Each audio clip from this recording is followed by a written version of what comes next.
Kenapa blackheads sukar nak hilang dan lebih tak seronoknya kenapa dia berulang di tempat yang sama?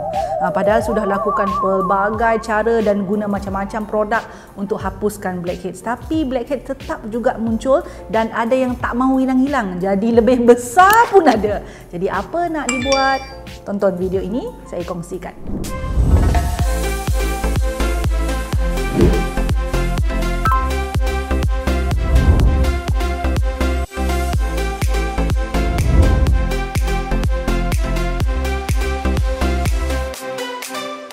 Hai glowy girls, hai glowy guys. Blackheads adalah sejenis jerawat ya dalam kategori ringan sama macam whitehead.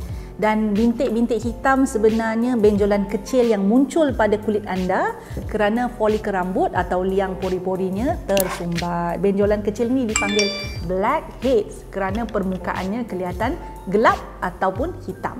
Blackheads biasanya terbentuk di muka, tapi dia juga boleh muncul kat bahagian badan yang lain tau, seperti belakang badan, dada dan juga leher. Mungkin kita tak perasan je, tapi memang boleh. Bagaimana blackheads sebenarnya terjadi? Bintik hitam, nama Inggeris dia blackheads, juga dipanggil sebagai open comedons. Komedo lah nama Melayu. Komedo ialah benjolan berwarna kulit yang terbentuk apabila anda mempunyai jerawat. Dalam blackheads, komedo ini terdiri daripada folikel di bawah kulit anda dengan bukaan atau liang pori yang sangat besar.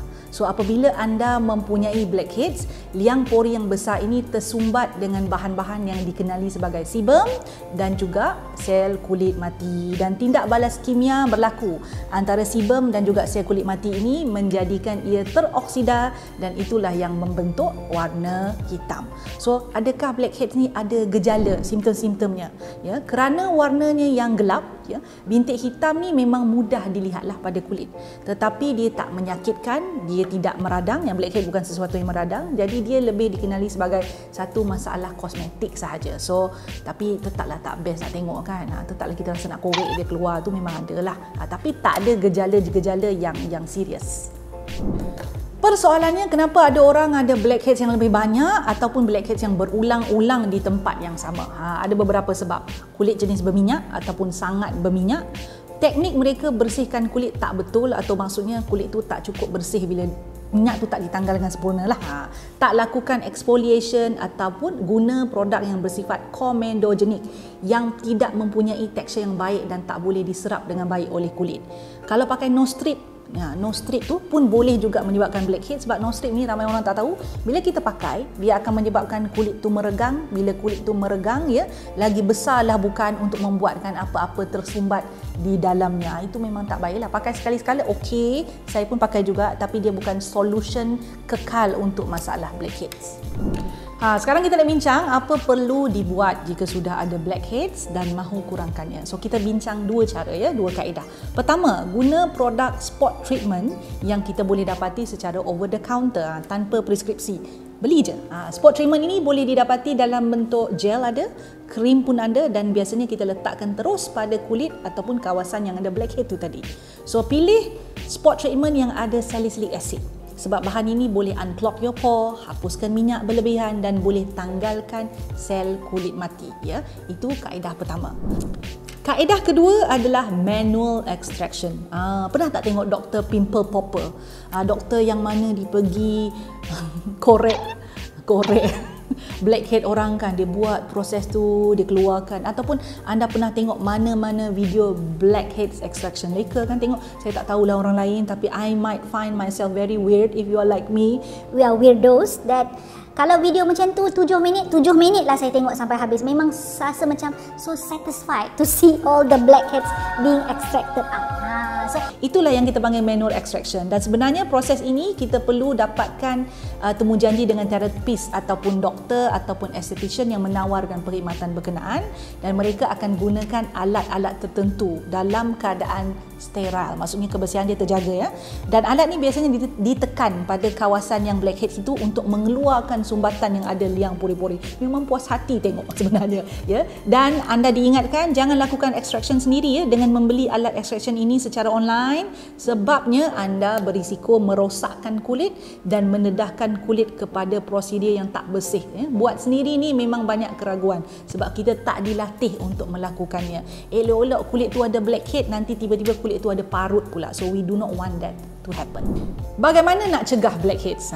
Anda boleh mencegah blackheads ni tanpa menghabiskan duit yang banyak, ya, dengan mencuba beberapa cadangan ini. Ya, pertama, basuh muka anda apabila anda bangun tidur dan sebelum anda tidur untuk menghilangkan pengumpulan minyak. Ini terutamanya pada kulit yang terlebih sangat minyaknya macam kulit saya ni.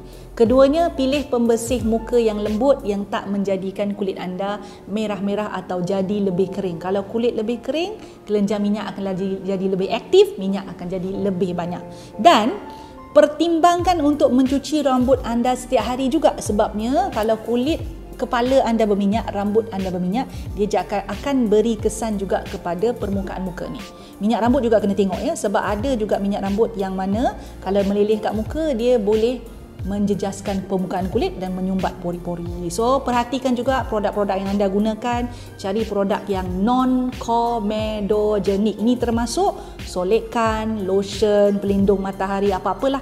Pilih yang oil free dan non-comedogenic. Dan sudah tentu satu lagi perkara yang penting adalah macam saya sebut tadi, exfoliate. Lakukan exfoliation 2 ke 3 kali seminggu dengan menggunakan salicylic acid. Pesanan saya bila guna salicylic acid, gunakan pada kadar yang rendah dahulu, 0.5%, kemudian naik ke 1%, kemudian naik 1.5%, kemudian baru naik 2%. 2% adalah kadar salicylic acid ataupun BHA paling tinggi yang boleh didapati secara OTC.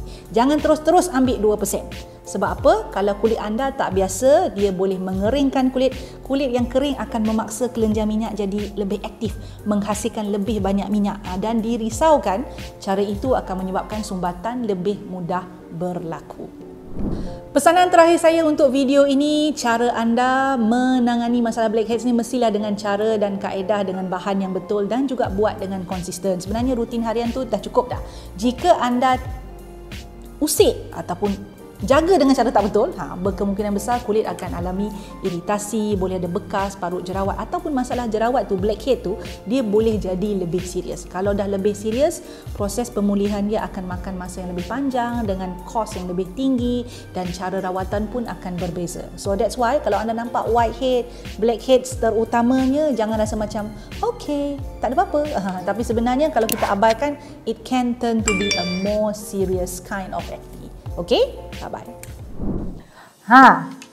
Suka video yang saya selalu kongsikan?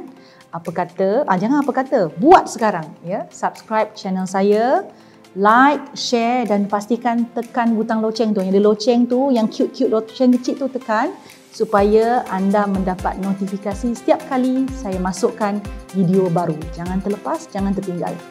Buat sekarang.